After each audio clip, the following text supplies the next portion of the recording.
Hi everyone, I just wanted to go over the background studio magic actions. So I know a lot of you have them and absolutely love them, but they can take some getting used to. So I think the more tutorials about them, the better, and then you can love them all of the time. They don't work on 100% of the images, but they do work on most of them. And when it works, it saves you so much trouble. When it doesn't work, you can even mask on, so it will help somehow, and it'll still cut your editing time down. So I've got 3 different images to show you because it works different on all 3 different images. This one it will work better on. This one it doesn't usually pick up the drawers, so I wanted to show you that. And then this one we might have to do some masking under the feet, so I'm going to click it. My go-to is the paper one. If you're using it for newborns, I'd probably use the top one. You can mask on, and when you mask on it will still reveal your subject, so you can mask right over your subject. So it's just a way of, say you wanted to do the top and not the floor, or the floor and not the top, then you've got that option. So it does take a while to play. There's a lot involved in the action. It is working hard. It's doing a lot. It's smoothing the background out. It's making sure that the subject is still in focus. There is a lot going on, so give it time. Especially if you've got a slower computer, it will take a little bit longer. And there we go. So I'm going to turn that off and on. So it's completely got rid of all the background. It'll also smooth out any stray hairs, which is really good. So I'm going to switch to my black brush. I'm going to bring it to 50%. And I'm going to bring this part back. So you can see we've got all these natural shadows now back on the image.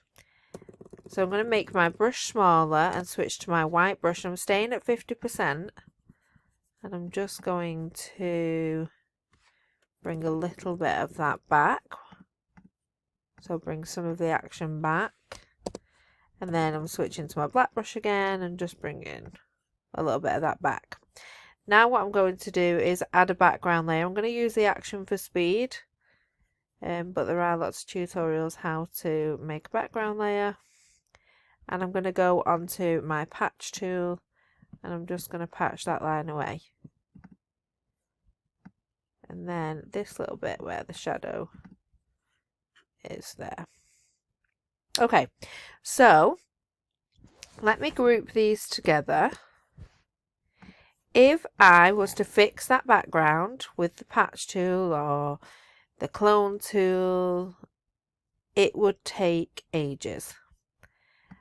I have had to make a couple of adjustments on top of the action, but I mean, how much time have I saved there? So much time. Let's come over to this one. So I'm going to click the action. So again, that is playing, and just take note of all the stray hairs around her head.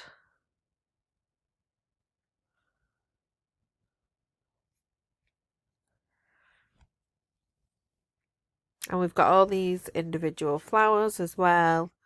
So it will be working hard to make sure they remain in the image. So just let that play. Go and put the kettle on.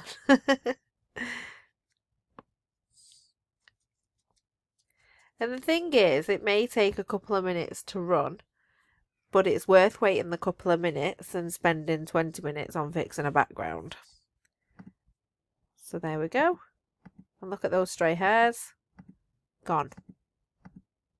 There's still a couple around here, but the majority have disappeared. And that was one click.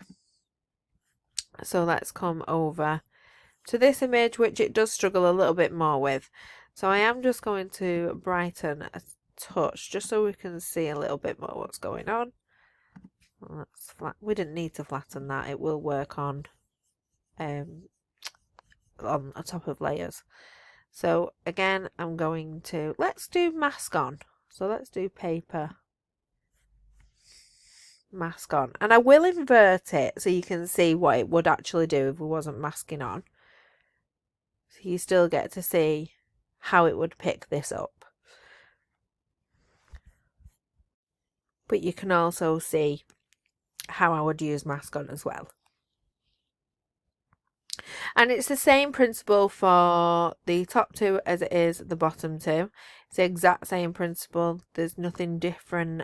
The only thing is the second one just has more of that paper feel, whereas the top one is just very smooth. But it runs the exact same way. There's absolutely no difference in showing you how they're used. Okay, so let's invert that. So that is what happens. It doesn't pick up the drawers or the top of here. So let's invert. And I'm going to switch to my white brush. Make it a bit bigger. And I'm just simply going to mask. See, I'm masking straight over him. I'm going to make my brush a bit smaller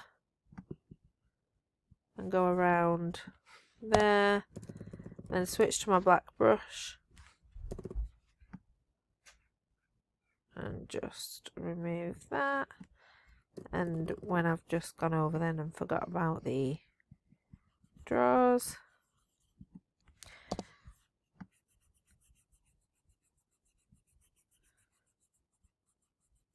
so as I get to the ends, I'm just avoiding them. Then I'm going to turn my hardness up on my brush and go closer. And then you've got a couple of options. So you can just mask and make sure your hardness is up and mask right up to the drawers. Or you can come back down to your background layer and go on your select tool and just select that part. Let's just do that bit there and then this bit over here. I'm going to hold Option or Alt and just bring it back into the drawers. Make sure we get that top line. Okay, so then I'm going to come back to the top and let me inverse that masking so that I can mask it here. Select and deselect. Switch to my black brush, there's a little bit that I've missed. Okay, so then I'm going to turn that off and on. So even though we did have to fix that little bit, how much better is it than fixing all of this, the wrinkles in the backdrop, this bit down here where it goes right up to the drawers, which can be an absolute pain, the door, the top of the backdrop, and it's just the one click and then just a little bit of masking. So yes, I did have to make some adjustments, but it was still much easier. This one didn't need any adjustments, and this one we needed a couple of things. But it is so much easier just using the background action and then making a couple of adjustments on top of that, and then when you add your texture it'll bring it all together as well.